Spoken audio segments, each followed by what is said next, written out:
I'm going to teach you how to cook gyoza in a traditional Japanese pot sticker style. It's the way we do it at the Susaru Ramen restaurant. And here's a quick lesson.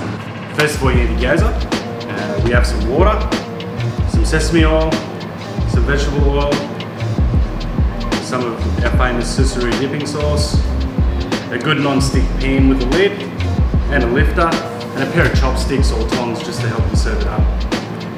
I also, for myself, I like to add a little bit of sesame seed and shallot. For garnish, that's optional and up to you. So, first we'll use a little bit of oil in a good non-stick pan, not too much. Okay, so we'll put our dumplings in the pan. Should be on a gentle sizzle, like so.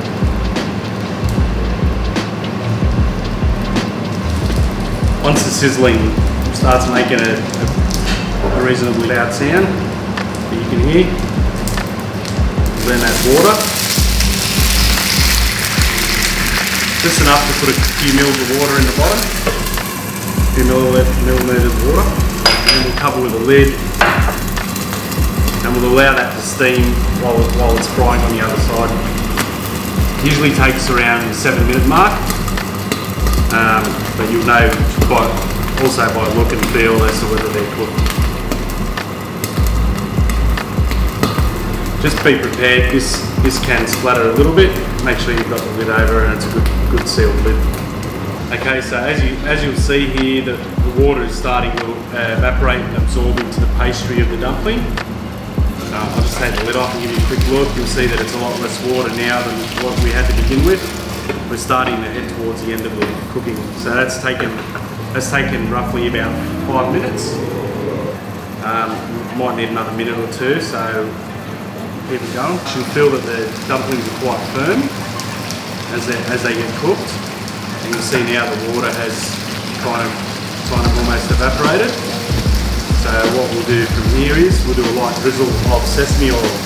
So the sesame oil will add to the caramelisation process and also add that authentic flavour that you get whenever you come to Susaru Ramen restaurant. So just give them a little knock underneath with the lifter as well. That helps get the oil underneath them. They seem nicely caramelised. The best way to check, we've just got a little bit longer to go. A little bit of nice golden crispness there. You can give the pan a bit of a shake just to break them up and free them as well. That's about done. So take the heat off quickly. Very quickly we'll serve these up. I like to place them on the brown side up so you can see the beautiful caramelisation that we have. So I'll lay them out for you now.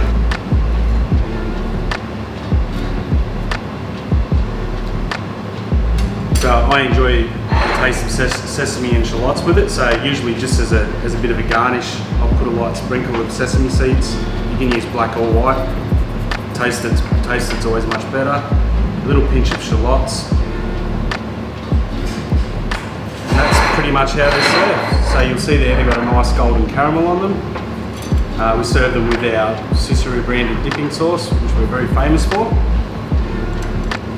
And there you have it, one serve of pork gyoza.